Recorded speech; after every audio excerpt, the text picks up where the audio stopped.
بسم اللہ الرحمن الرحیم وَيَجُوزُ إِظْهَارُ أَن مَعَ لَامِ كَيْ وَالْعَاطِفَةِ مدن کی عبارت ہے۔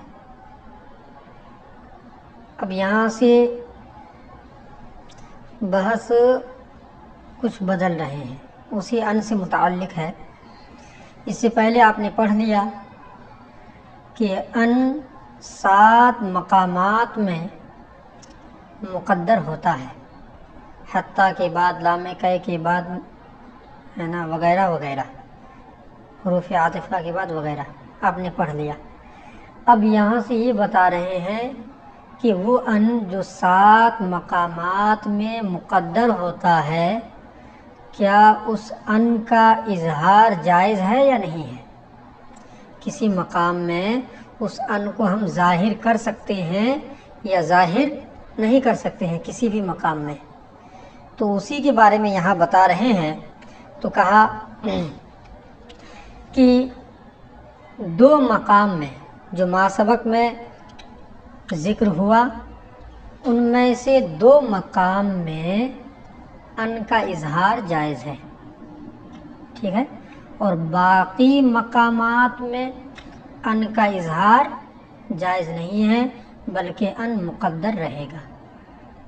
اور وہ 2 مقامات کیا ہے جس کے بعد ان کا اظہار جائز ہے؟ تو کہا کہ لام کئی کے بعد ان کا اظہار جائز ہے، پڑھے نا لام کئی وغیرہ۔ تو لام کئی کے بعد آپ چاہیں تو ان کو ظاہر بھی کر سکتے ہیں، ہے نا، اور ان مقدر تو ہوتا ہی ہے، اور اگر چاہیں تو اس کو ظاہر کر دیں۔ ایسے ہی حروف عاطفہ کے بعد، جبکہ ما قبل کیا ہو، اس میں صریح ہو، معطوف علیہ، تو ان حروف عاطفہ کے بعد ان کا اظہار جائز ہے، اور اس ان کے ظاہر کر کے پڑھا جا سکتا ہے۔ 2 مقام ہو گیا نا 7 مقامات میں سے، اور ان کے علاوہ جو ہے 5 مقامات، تو وہاں ان کا اظہار جائز نہیں ہے۔ اب یہاں ہر ایک کی دلیل دے رہے ہیں کہ ان 2 مقامات میں ان کا اظہار کیوں جائز ہے، اور ان 5 مقامات میں ان کا اظہار کیوں کر جائز نہیں ہے بات سمجھ میں؟ تو کہا وَيَجُوزُ إِظْهَارُ أَن مَعَ لَامِ كَيْ، اور لام کئی کے ساتھ ان کا اظہار جائز ہے، ان کو ظاہر کر کے پڑھنا جائز ہے۔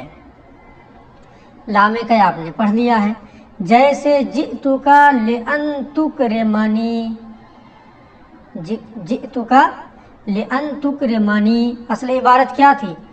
جئتک لتکرمنی، ٹھیک ہے، میں تیرے پاس آیا تاکہ تو میرا اکرام کرے، ہے نا۔ لام کئی فعل مضارع پر داخل تھا، لیکن یہاں پر لام کئی کے مقام میں ان جو مقدر تھا اس کو ظاہر کرنا جائز ہے، لہٰذا اس مقام میں ان کو ظاہر کر کے لأن تکرمنی پڑھنا بھی کیا ہے؟ جائز ہے۔ تو میں تیرے پاس آؤں، میں نے تیرے پاس آیا تاکہ تو میری تعظیم اور اکرام کرے، بس سمجھ میں؟ تو لام کئی کے مقام میں ان کا اظہار جائز ہوا۔ اب یہاں ایک چیز اور بتا رہے ہیں کہ لام ارادہ کے بعد بھی ان کا اظہار جائز ہے، لیکن لام ارادہ کا ذکر اس سے پہلے آیا نہیں ہے نا۔ اس سے پہلے 7 مقامات جہاں پر ان مقدر ہوتا ہے وہاں لام ارادہ کا ذکر نہیں آیا ہے۔ یہ کیا ہے؟ لام ارادہ یہ لام کئی کے ساتھ حکم میں ہے نا ملحق ہے، ٹھیک ہے۔ جس طریقے سے لام کئی کے بعد ان کا اظہار جائز ہے، ایسے ہی لام ارادہ کے بعد ان کا اظہار جائز ہے۔ لام ارادہ کسی کہتے ہیں؟ لام ارادہ اس لام کو کہتے ہیں جو ارادہ فعل کے بعد، ارادہ فعل وغیرہ کے بعد ہے نا فعل مضارع کے اوپر لام آئے، ہے نا، ارادہ فعل آئے اور اس کے بعد فعل مضارع آئے، اس فعل مضارع پر ان یہ لام داخل ہو تو اس لام کو لام ارادی کہتے ہیں. آئی بات سمجھ میں؟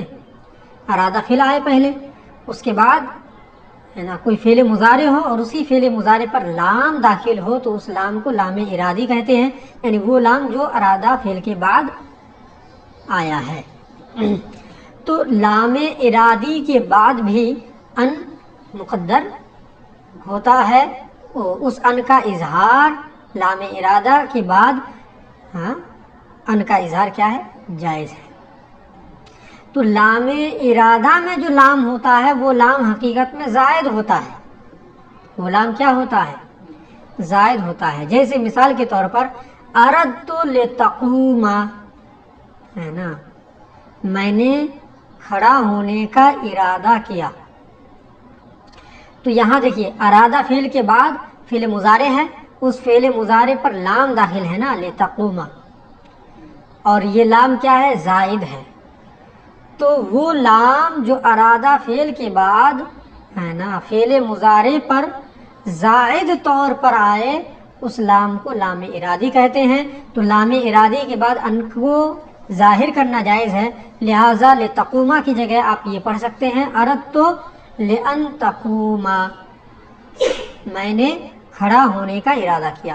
شروع کہا وَمَعَ مَا أُلْحِقَ بِهَا مِنَ اللَّامِ الزَّائِدَةِ، اور اس لام زائدہ کے ساتھ جسے لام قے کے ساتھ لاحق کر دیا جائے.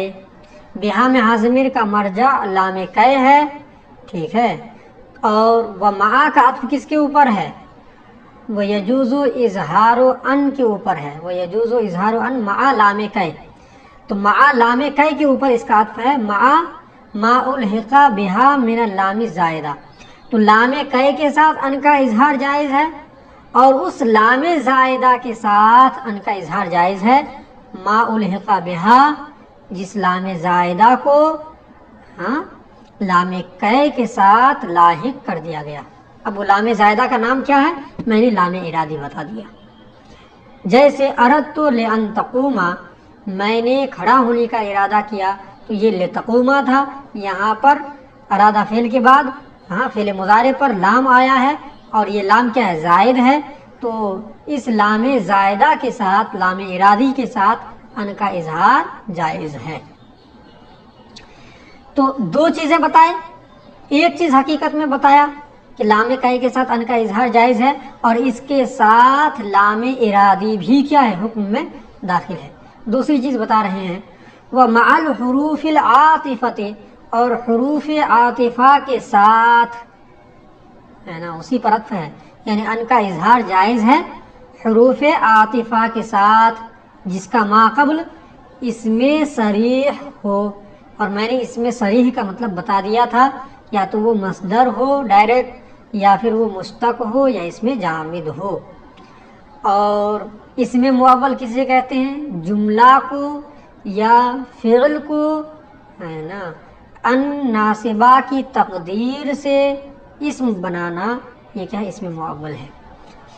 تو حروف عاطفہ کے ساتھ جہاں حروف عاطفہ آئے وہاں بھی حروف عاطفہ کے بعد بھی ان مقدر ہوتا ہے نا، تو اس ان کو ظاہر کر کے پڑھنا جائز ہے. آ رہی بات سمجھ میں؟ تو کہا اور حروف عاطفہ کے ساتھ ان کا اظہار جائز ہے، جیسے اعجبنی قیامک وان تذهب، ہے نا مجھے تیرے قیام اور تیرے جانے نے تعجب میں ڈال دیا. ٹھیک ہے.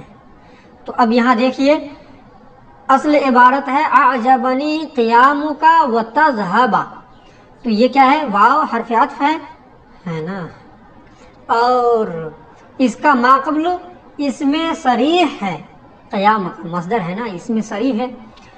تو اس میں صریح کے بعد اگر اس کا ما قبل اس میں صریح ہو تو حرف عطف کے بعد ان مقدر ہوتا ہے نا، اور اس ان کی تقدیر سے فعل مضارع منصوب ہوتا ہے. لیکن یہاں پر ان کو ظاہر کر کے پڑھا گیا، اور ان کو ظاہر کر کے پڑھنا جائز ہے، اس لیے کہ حروف عاطفہ کے بعد ان کا اظہار جائز ہوتا ہے. آئی بات سمجھ میں؟ تو 3 چیزیں بتائیں، ورنہ حقیقت میں جن چیزوں کا ذکر سبق میں ہوا ہے ان کی طرف اگر نظر کریں گے تو 2 چیزوں کا ذکر ہوا ہے نا، 2 مقامات میں ان کا اظہار جائز ہے، ٹھیک ہے۔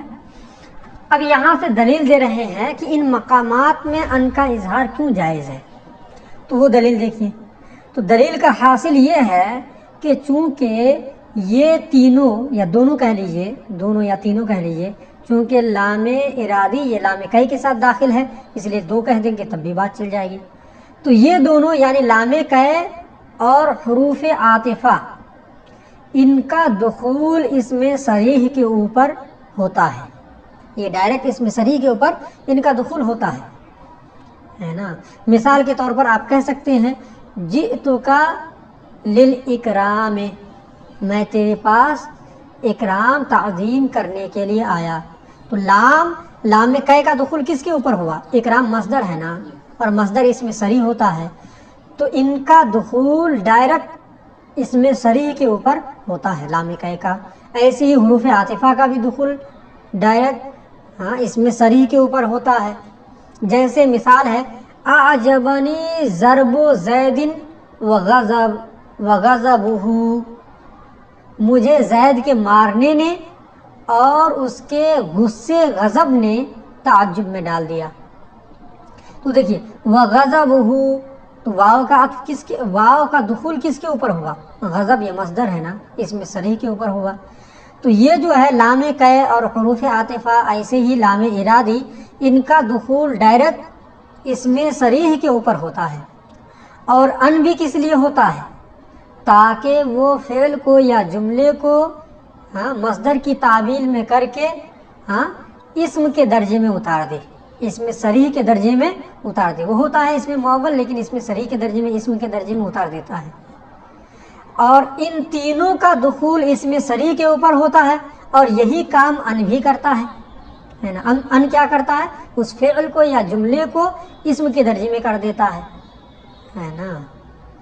تو جو کام ان تینوں کا ہے، یہ تینوں اسم صریح پر داخل ہوتا ہے، وہی کام ان کر رہا ہے، اس لیے ان تینوں مقامات میں ان کا اظہار جائز ہوگا، ٹھیک ہے۔ اس بات کو اچھے سے ذہن نشی کر لیں۔ ان کے بعد ان کا دخول الظہور ظاہر کرنا کیوں جائز ہے؟ تو بتایا کہ ان تینوں کا دخول اسم صریح کے اوپر ہوتا ہے، اور ان یہ فعل اور جملے کو اسم صریح کے درجے میں اتارنے کے لیے مقدر مانا جاتا ہے، اس لیے جب دونوں کا عمل ایک ہوا، دونوں کا کام ایک ہوا ہے نا، کہ یہ بھی ان کا دخول اسم صریح کے اوپر ہوتا ہے اور ان بھی اسی لیے ہوتا ہے، اس لیے ان کا اظہار ان تینوں مقامات میں جائز ہے۔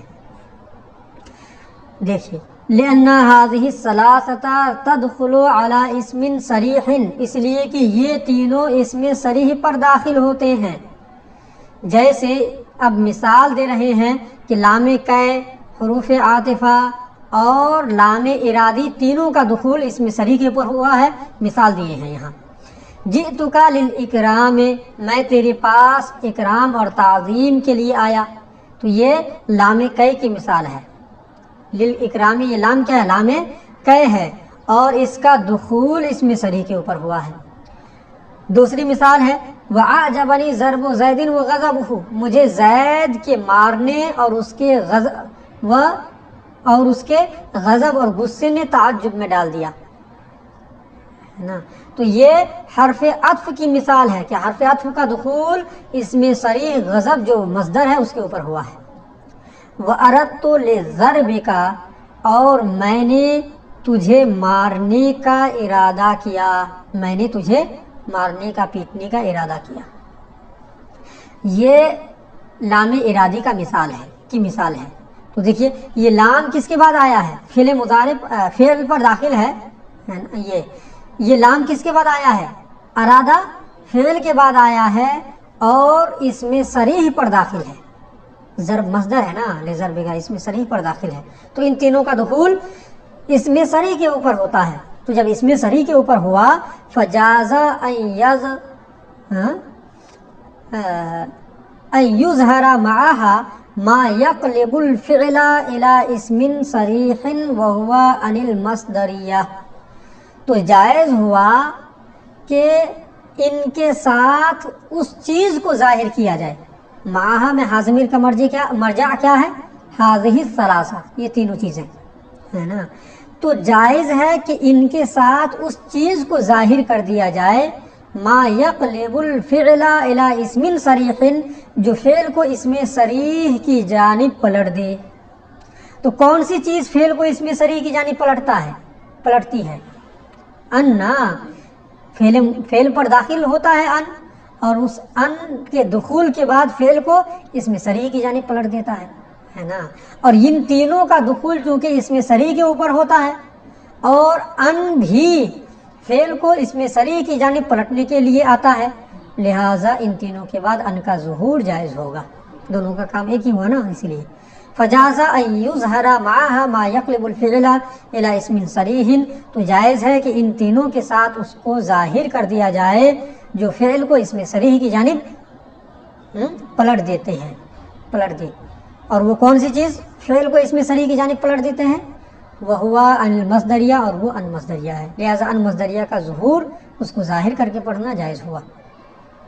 اب یہاں سے یہ بتا رہے ہیں کہ لام کی اور حروف عاطفہ لام ارادی کے بعد ان کا اظہار جائز ہے، لیکن ما قبل میں اور جو 5 چیزیں ہیں، حتی ہے، لام جحود ہے، واو ہے، فا ہے، او ہے، ان کے بعد ان کا اظہار کیوں جائز نہیں ہے؟ وہاں ان کا اظہار جائز ہوگا یا نہیں ہوگا؟ اگر نہیں ہوگا ان کا اظہار جائز تو کیوں نہیں ہے؟ اب ہر ایک کے بارے میں تفصیل سے بتا رہے ہیں کہ 5 چیزیں جو رہ گئی ہے ان کے بعد ان کا اظہار کیوں جائز نہیں ہے. تو سب سے پہلے لام جحود کے بارے میں بتا رہے ہیں کہ لام جحود کے بعد ان کا اظہار جائز نہیں ہے. کیوں نہیں ہے؟ دیکھیے، ان کا اظہار کیوں جائز ہوتا ہے؟ ان کا اظہار اس لیے جائز ہوتا ہے نا کہ جس چیز کا دخول اسم صریح کے اوپر ہوگا وہیں پر ان کا اظہار جائز ہوگا. ان کا اظہار کہاں جائز ہوگا؟ جس چیز کا دخول اسم صریح کے اوپر ہوگا تو اس کے بعد ہی ان کا اظہار جائز ہوگا. تو اب لام جحود کے بارے میں غور کیجئے، تو لام جحود کا دخول تو اسم صریح پر ہوتا ہی نہیں ہے. لام جحود کا دخول اسم صریح کے اوپر ہوتا ہی نہیں ہے. جب لام جحود کا دخول اس پر نہیں ہوا تو لام جحود کے بعد ان کا اظہار جائز ہوگا؟ نہیں ہوگا. اسی کو کہا وَأَمَّا لَامُ الْجُحُودِ فَلَمَّا لَمْ تَدْخُلْ عَلَى الْإِسْمِ الصَّرِيحِ لَمْ يَظْهَرْ بَعْدَهَا أَن. اور رہا لام جحود، تو جب ہے نا، لما اس میں ظرف کے معنی میں ہے، تو جب ہے نا اس میں صریح پر وہ داخل ہی نہیں ہوا تو اس کے بعد ان کا اظہار بھی جائز نہیں ہوگا.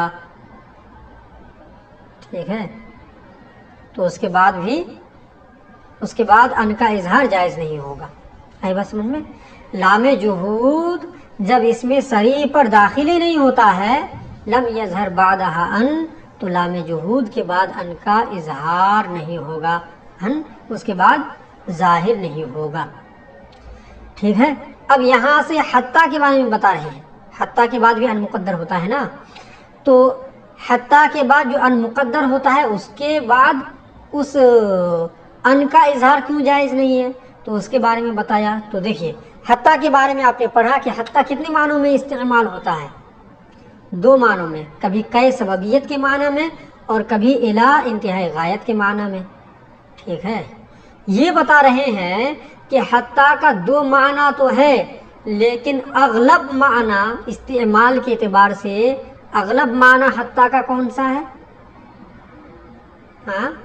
اس کا اغلب معنی کیا ہے؟ کئی کے معنی میں ہے، کئی سببیت کے معنی میں ہے. ٹھیک ہے. استعمال یہ کئی کے معنی میں حتیٰ زیادہ غالب ہے استعمال کے اعتبار سے، اور کئی ہے نا، حتیٰ جب کئی کے معنی میں ہو تو اس وقت حتیٰ یہ اس میں صریح پر داخل نہیں ہوتا ہے. حتیٰ جب کئی کے معنی میں ہو، کبھی الا کے معنی میں ہوتا ہے، کبھی کئی کے معنی میں ہوتا ہے. جب حتیٰ کئی کے معنی میں ہو تو اس میں صریح پر داخل نہیں ہوتا ہے، اور یہ کیا ہے؟ اغلب ہے۔ اور جب حتی الی کے معنی میں ہو تو اس میں صریح کے اوپر اس کا دخول ہو جاتا ہے، جیسے کہتے ہیں اکلت السمک حتی رأسها، میں نے مچھلی کھایا اس کے سر تک، ٹھیک ہے۔ تو حتی یہ الی کے معنی میں ہے، تو حتی یہ کس کے اوپر داخل ہے؟ راس، اسم کے اوپر داخل ہے، اس میں صریح۔ تو حتی جب الی کے معنی میں ہو تو اس میں صریح پر داخل ہوتا ہے، لیکن جب حتی کئی کے معنی میں ہو تو وہ اس میں صریح پر داخل نہیں ہوتا ہے۔ اور اغلب کس معنی میں ہے؟ کئی کے معنی میں ہے، اس لیے اغلب کا اعتبار کرتے ہوئے ہے نا وہ حتی جو الی کے معنی میں ہو اس کو بھی کئی کے معنی پر محمول کر کے یہ کہہ دیا گیا کہ حتی کے بعد بھی ان مقدر جو ہوتا ہے وہ ظاہر نہیں ہوگا، کیونکہ اس کا دخول اغلب کیا ہے؟ اس میں صریح پر نہیں ہوتا ہے۔ اسی کو کہا وَكَذَا حَتَّى لِأَنَّ الْأَغْلَبَ فِيهَا أَن تُسْتَعْمَلَ بِمَعْنَى كَيْ، اور اسی طریقے سے حتی ہے کہ حتی کے بعد بھی ان کا اظہار جائز نہیں ہے، کیوں؟ لِأَنَّ الْأَغْلَبَ فِيهَا، اس لیے کہ حتی کے بارے میں اغلب یہ ہے ان تستعمل بمعنی کَی، کہ وہ کئی کے معنی میں استعمال کیا جاتا ہے، حتی یہ کئی کے معنی میں استعمال کیا جاتا ہے، وہی بہذا المعنی، اور حتی اس معنی میں یعنی کئی کے معنی میں لا تدخل علی اسم صریح، اس میں صریح پر داخل نہیں ہوتا ہے نا۔ اور حتی کا جو دوسرا معنی ہے الی، تو الی کے معنی میں جو حتی ہے وہ کم ہوتا ہے، اس لیے اس کو اسی کئی کے معنی کے اوپر محمول کر لیا جائے گا۔ اسی ہوگا وَحُمِلَ عَلَيْهَا الَّتِي بِمَعنَى الی، اور اسی معنی پر محمول کر لیا جائے گا، کس معنی پر؟ یعنی کئی کے معنی کے اوپر، اسی کے اوپر اسی حکم میں محمول کر لیا جائے گا اس حتی کو بمعنی الی جو حتی الی کے معنی میں ہے، تو جو حتی الی کے معنی میں ہے اس کو بھی اسی پر محمول کیا جائے گا، کیوں؟ لأن المعنى الأول اغلب في التي يليها المضارع، اس لیے کہ پہلا معنی حتی کا جو پہلا معنی ہے یعنی کہ یہ اس حتی میں اغلب ہے التي يليها المضارع جو مضارع پر داخل ہوتا ہے، تو وہ حتی جو فعل مضارع پر ولا یلی کا معنی شامل ہونا، داخل ہونا، لگنا، تو وہ حتی جو مضارع پر داخل ہوتا ہے، مضارع پر آتا ہے، مضارع کے شروع میں داخل ہوتا ہے، اس حتی میں اغلب کیا ہے؟ پہلا معنی ہے یعنی کئی ہے، اور کئی کے معنی میں حتی یہ اس میں صریح پر داخل نہیں ہوتا ہے، اس لیے وہ حتی جو الی کے معنی میں ہو اس کو کئی کے معنی پر محمول کر کے یہ کہہ دیا گیا کہ اس کا دخول جب اس میں صریح پر نہیں ہوتا ہے تو اس کے بعد ان کا اظہار جائز نہیں ہوگا۔ اب اس کے بعد بتایا کہ واو فا اور او کے بعد ان کو ظاہر کرنا کیوں جائز نہیں ہے، تو اس کے بارے میں بتایا وَأَمَّا الْوَاوُ وَالْفَاءُ وَأَوْ، اور رہا واو فا اور او، تو ان کے بعد بھی ان کا اظہار جائز نہیں ہے، تو کیوں نہیں ہے؟ تو بتایا اس کی وجہ، تو اس کی وجہ یہ ہے کہ چونکہ واو فا اور او یہ کیا ہے؟ حروف عاطفہ ہے، ان کے بعد ان کا اظہار اس لیے جائز نہیں ہے کہ یہ اپنے بعد نصب چاہتے ہیں، واو بھی اپنے بعد کیا چاہتا ہے؟ نصب، او بھی اپنے بعد کیا چاہتا ہے؟ نصب ان کی تقدیر سے، اور فا بھی اپنے بعد نصب چاہتا ہے، تو جب یہ تینوں نصب چاہتا ہے، کیوں نصب چاہتا ہے؟ تاکہ واو یہ جمعیت کے معنی پر دلالت کرے، فا سببیت کے معنی پر دلالت کرے، اور او یہ انتہا کے معنی پر دلالت کرے، ہے نا؟ چونکہ آپ نے پڑھا کہ لفظ کی تبدیلی معنی کی تبدیلی پر دلالت کرتے ہیں، تو اس کو مرفوع سے منصوب پڑھا گیا، واو کے بعد او کے بعد فا کے بعد منصوب، مرفوع کی حالت چھوڑ کر کے منصوب والے حالت اختیار کی گئی، ہے نا؟ تو مرفوع سے منصوب کی جانب تبدیلی کیا گیا، کیوں تبدیلی کیا گیا؟ تاکہ یہ لفظ کی تبدیلی معنی کی تبدیلی پر دلالت کرے، یعنی واو یا جمعیت پر دلالت کرے، فا سببیت کے معنی پر دلالت کرے، اور او یہ انتہا کے معنی پر یعنی الی کے معنی پر یا اللہ کے معنی پر دلالت کرے۔ آئی بات سمجھ میں؟ تو ان معنی پر دلالت کرنے کے لیے یہ اپنے بعد کیا چاہتے ہیں؟ نصب چاہتے ہیں، تو گویا کہ یہ تینوں حروف عاطفہ یہ ہے نا ناصب، حروف ناصب کے قائم مقام ہو گئے، ہے نا۔ اور جب حروف ناصب کے یہ قائم مقام ہوئے تو اب اگر ان کے بعد پھر ان مقدر کو اگر ظاہر کر دیں گے تو کیا لازم آئے گا کہ یہ بھی ناصب کے قائم مقام ہے، یعنی ان کے قائم مقام ہے، اور اس کے بعد پھر ان کو ظاہر کیا جا رہا ہے تو ان کی تکرار لازم آئے گی نا۔ اس لیے جب یہ خود ناصب کے قائم مقام ہے تو اب اس کے بعد ان کا اظہار جائز نہیں ہوگا۔ اسی کو کہا وَأَمَّا الْوَاوُ وَالْفَاءُ وَأَوْ، اور رہا واو فا اور او، فَلِأَنَّهَا لَمَّا اقْتَضَتْ نَصْبَ مَا بَعْدَهَا، تو جب یہ تینوں اپنے ما بعد نصب چاہتے ہیں، نصب کا تقاضا کرتے ہیں، کیوں نصب کا تقاضا کرتے ہیں؟ لِلتَّنْصِيصِ عَلَى مَعْنَى السَّبَبِيَّةِ وَالْجَمْعِيَّةِ وَالْانْتِهَاءِ، تاکہ سببیت، جمعیت اور انتہا کے معنی پر تنصیص ہو، ہے نا، صراحت ہو۔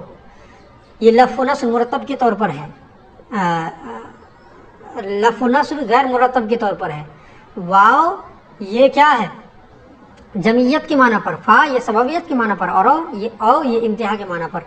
تو جب یہ اپنے ما بعد نصب چاہتے کا تقاضا کرتے ہیں سببیت، جمعیت اور انتہا کے معنی پر نص وارد کرنے کے لیے، صارت کا عوامل نصب، تو یہ تینوں عوامل نصب کی طرح سے ہیں، نصب کا عمل دینے والے کی طرح سے، ان کی طرح سے ہو گیا، عوامل نصب کی طرح سے ہے۔ فلم یظہر الناصب بعدها، لہذا ان کے بعد ناصب ظاہر نہیں ہوگا۔ جب یہ خود عوامل نصب کی طرح سے ہو گیا تو اب ان کے بعد ناصب یعنی ان ظاہر نہیں ہوگا، ورنہ گویا کہ حقیقت، ورنہ پھر ان کی تکرار لازم آئے گی، ایک معنوی اعتبار سے اور ایک لفظاً۔ آ گئی بات سمجھ میں؟ تو حاصل کلام یہ ہے کہ دو مقامات میں ہے نا ان کا اظہار جائز ہے، لام کئی کے بعد اور حروف عاطفہ کے بعد، لام کئی کے ساتھ لام ارادی بھی داخل ہے۔ اور 5 مقامات میں ان کا اظہار جائز نہیں ہے۔ کیوں جائز نہیں ہے اس کے بارے میں بتا دیا، اس لیے کہ وہ 5 مقامات میں سے 2 مقام کے بارے میں بتایا کہ وہ اس میں صریح پر داخل نہیں ہوتا ہے۔ 2 مقام ایسا ہے کہ وہ 2 اس میں صریح پر داخل نہیں ہوتے ہیں، اس لیے وہاں ان کا اظہار جائز نہیں ہے۔ اور 3 مقام بتایا کہ ان 3 مقام میں اس لیے کہ یہ 3 مقام ایسے ہیں کہ یہ تینوں خود عوامل نصب کی طرح سے ہے، تو ان کے بعد ناصب کا اظہار جائز نہیں ہوگا۔